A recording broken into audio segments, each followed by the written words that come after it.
Hello and welcome, I am the Sterling and today we are playing Going Medieval. In the last episode, we knocked down the wall that was in between these three towers and built a gantry for easy access. Also, we knocked down the wooden gantry that was over here. Why? Well, because in my opinion it looked like crap, and we've now replaced it with a nice stone one, which, let's be honest, that looks much better. And we finally finished building the outer wall over here at the west end. So we've got plenty to do this episode, so sit back, grab a cold one, and let's get started. So first things first, it's been pointed out to me in the comments that my math concerning the food is in fact wrong. To which, honestly, that's fantastic news. One of the major factors to my miscalculation is that 25 food ingredients does not make one meal, but several. Thus, I made a miscalculation. I'm an idiot, and apparently, I can't count. So then what are we going to do this episode, you ask? Well, I am glad you asked. We're going to reinvent this field. It is far too big. It's majorly too big. We're also going to be removing these two fields here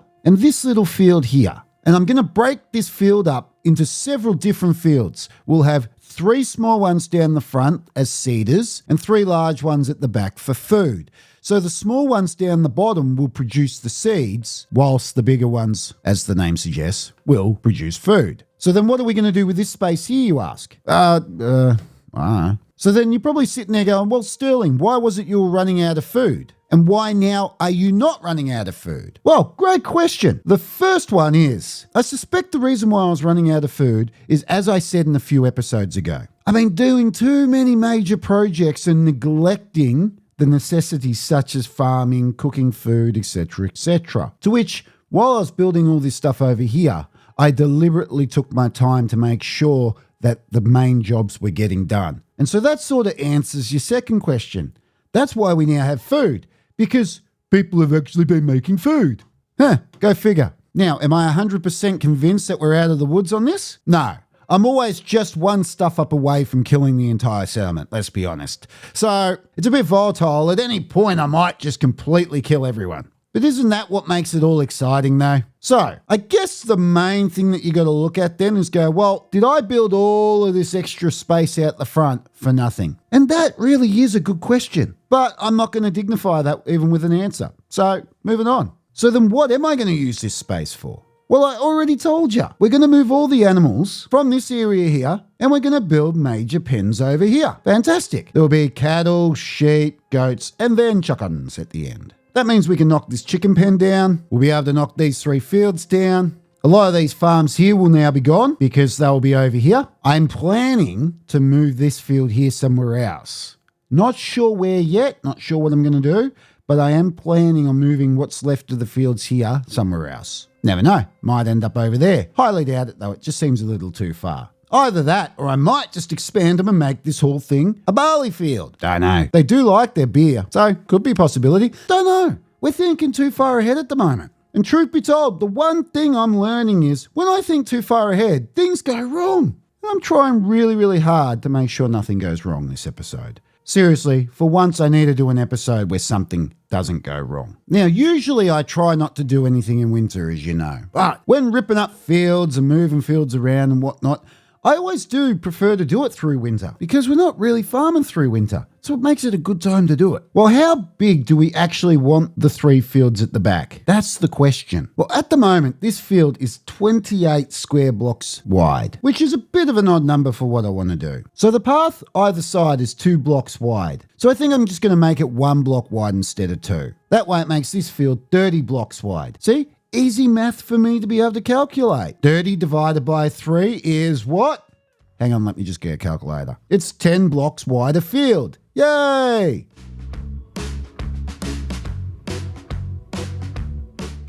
There we go. Now we'll be able to expand the field. And just in case you don't get sarcasm, I was only joking about needing to use a calculator. I really can do simple math, I promise. Now, that brings me on to my next question. How exactly do I want to do the fields?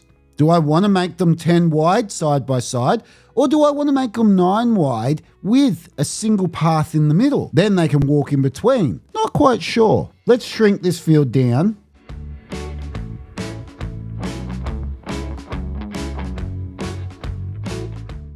And there we go. That's the cabbage field shrunk down to 9 squares wide. I'll be able to expand it out to 10 once they remove that path there. That's now the carrot field in. I've put it in 10 by 28. And finally, that's the beet field in. It's at 9 by 28. Once again, once they destroy that path, I'll be able to expand it.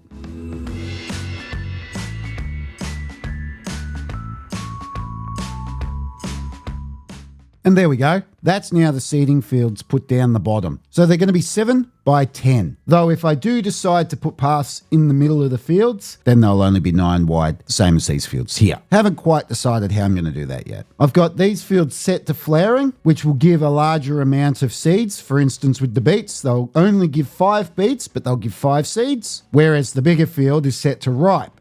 It will give us 15 beets, but only 1 seed. As for these fields here, I'm not actually going to destroy them just yet. I'm just going to change their priority to low,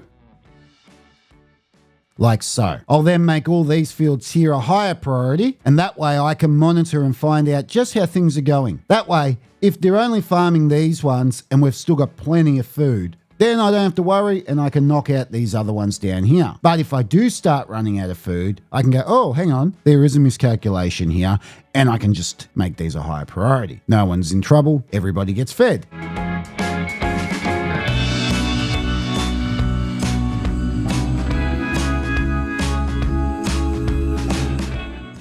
Fantastic, the fields are all in. I ended up slightly changing the plans. The field in the middle is only 8 wide, and the ones on the outside are 10 wide. That way, our paths could cut through here and here, missing these 2 pylons on the gantry. Otherwise, they would have been here. As you see, we're just waiting for them to come in and cut these plants so then they can finish doing the paths. In fact, I might just tell a bunch of people to come in and do it now so we can get it over and done with.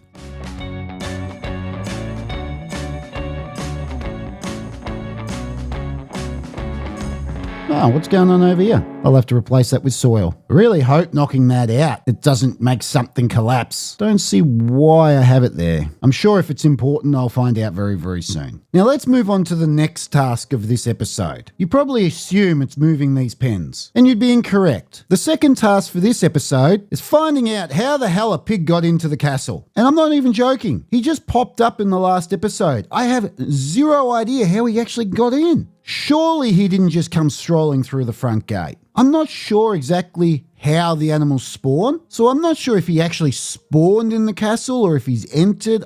I don't know. Though, I am tempting to have a crack at taming him. Let's have a crack at it.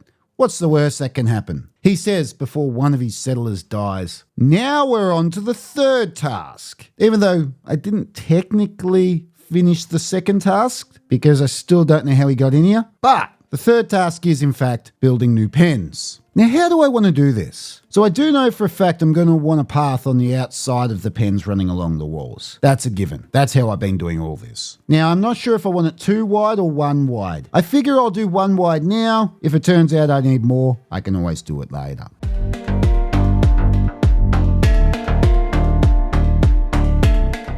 Ta-da! Off to a good start. Now, truth be told, I'm not 100% sure how I'm going to do this section over here and over here. I don't know if I'm going to drag this path out to be in line with this wall. And the problem with doing that is it takes away from our space in here, or if I'm going to leave it the way it is. I was thinking for a moment that I might actually build some shelter here and some shelter here and actually make this the area where we store the fodder. And so you'd sort of come through here, there'd be a barn either side with fodder in it, and then you come out into this area here where we're storing all the animals. I don't know. I guess at the end of the day, the first thing I got to try and work out is how big do I want the pens? For instance, at the moment, these pens are 23 long by 19 wide. So running with these sizes here, that's how it look. But I want to do much bigger pens. Now, I am aware that doing these bigger pens is going to cause more animals to be born, and it's probably going to ruin my game. I know, but I'm willing to take that chance. He says a couple of episodes before an entire episode of bitching because he can't actually get the game to run.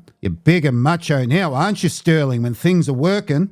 Now, I've gone away and I've done some math. And I know every time I do math, I stuff up. Settle down. I don't need to hear it. I know. But this time I think I did good. Maybe. So as I said before, these are 23 by 19 wide. Once you eliminate the walls, that makes it 22 by 18, which is 396 squares. Right? Those two are the same. This one here and the chicken pen over here, significantly smaller. Now keep that in mind. This space here to this space here works out to be 65 squares wide. Now, I'm going to want paths in between all our pens. Now, that gives me enough space to put 4 pens about 15 wide. Now, I know you're going, oh, but Sterling, the other pens are 19 wide. Why are you putting smaller pens in? Why? I'll tell you. Because I'm going to now be able to make the pens longer. As I said before, that there is the length that the old pen used to be. The new pen's going to come out to about here, which is 28 squares long. The old pens are only 23 squares long. Overall, that will give us about 420 square blocks per pen, compared to the 396 of these and the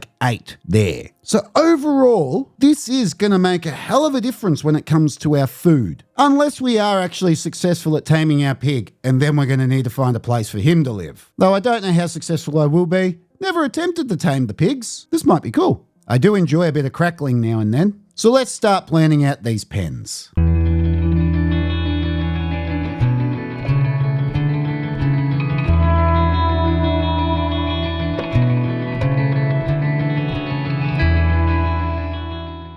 There you go. That's now the paths put in, 15 wide each. And we've also doubled up on the paths either side. And I think that looks pretty good. Now I think I'll just double up on the path at the front here. I think it will look a bit nicer. Same as this side over here. And then we'll add in this path here. And one over here. And then we'll be able to build barns here and here for fodder. And once again here and here. Now we'll build the shelters for each pen. And we'll start putting in all the walls.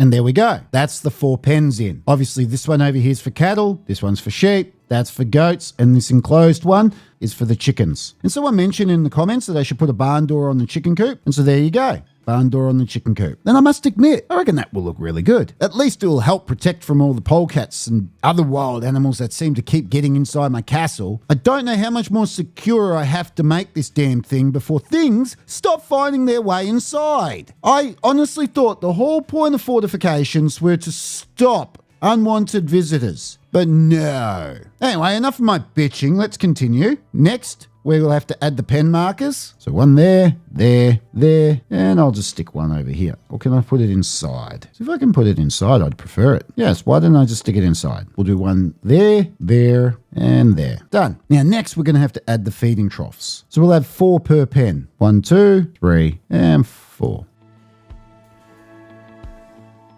And finally, let's build these barns to hold the fodder. Now it's going to be a bit tricky just because we've got pillars in the way, but I'm sure I'll find a way around it. All very simple.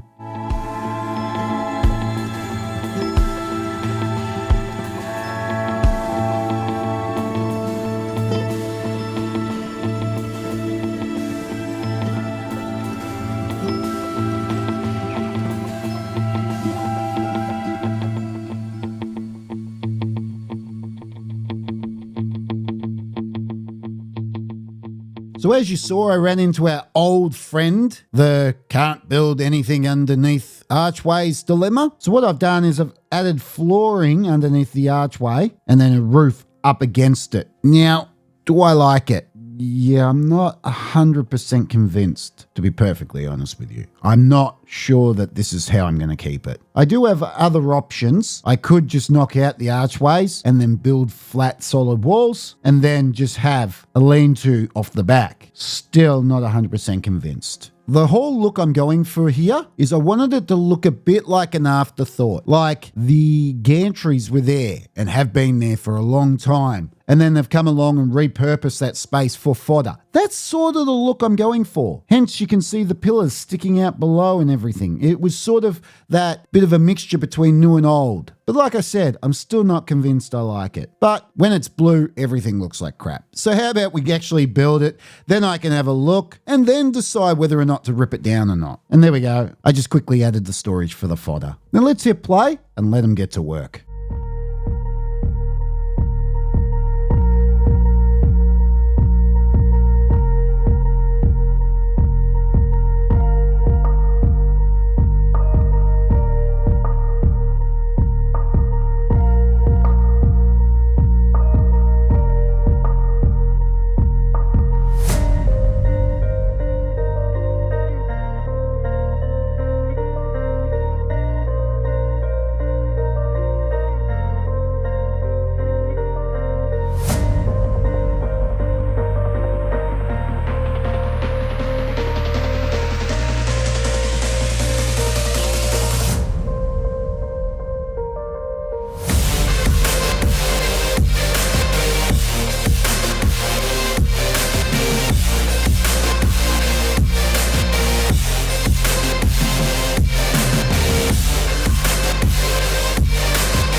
There we go. We're out the other side of winter and we're into the first day of spring. And my word, did we do a lot through winter, even through the cold snap, which was an absolute pain in the butt.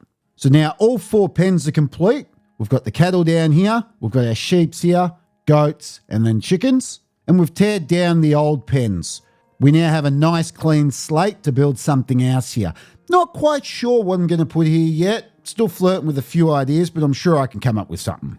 As for the barns, I did flirt with a few ideas. In the end, this is what I came up with, and I think that looks pretty good. And I've even come up with a bit of an idea for the back. Timber storage. It's a bit of an afterthought, but I think this will work out quite well. To get up here, they just come up the stairs here, which gave me the opportunity to delete the old timber storage, which was over here. While I'm over here, I may as well show you. I've also knocked down the old chicken pen.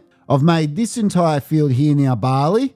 They're getting right stuck into these 3 fields here. The beets, the carrots, and the cabbage, plus their seeding fields. As for the pig, we're completely failing at taming him right now, but no one's died doing it, so let's just keep going. I haven't completely decided how I'm going to set this field out, if at all, though I have told them not to sow the barley, as this is now our barley field. But I will tell them to cut these barley plants here and get rid of them. I can also do these beet as well. I think it's coming along quite nicely this episode. I'm still yet to stuff anything up, but still early days, any moment now. So then I guess you're wondering, what's next for Sterlington? Well, I'm glad you asked, because I want to do a bit of a project down here. It's something I've been planning for quite a long time. But before I can do a project down here, I gotta fix up this wall. As you see, with the new addition, it's actually made the wall feel a bit lopsided, a bit uneven with the tower replacement where it is. Because of the castle layout, I can't just move this tower and make it even and then call it a day. So I'm gonna have to do something drastic. I'm gonna clone this section here, which is a span of 30, and build it out here, which is gonna be quite a big little project. Not my biggest project, but it's still going to be a pain in the butt. Now, how am I going to do this? Well, I have no idea. Haven't planned it out, got no idea. All I know is I want that to even out. So like I said, before I can do this project here, I got to do this project here. But before I can even start this project here, I'm going to need to come down the mines and hit them hard. We've only got 31 limestone, 1,604 limestone bricks. So I definitely don't have the resources to start any new projects. Unfortunately, this will all have to wait for another episode, as this is all the time we have for today. So thank you for watching, and I'll see you next time.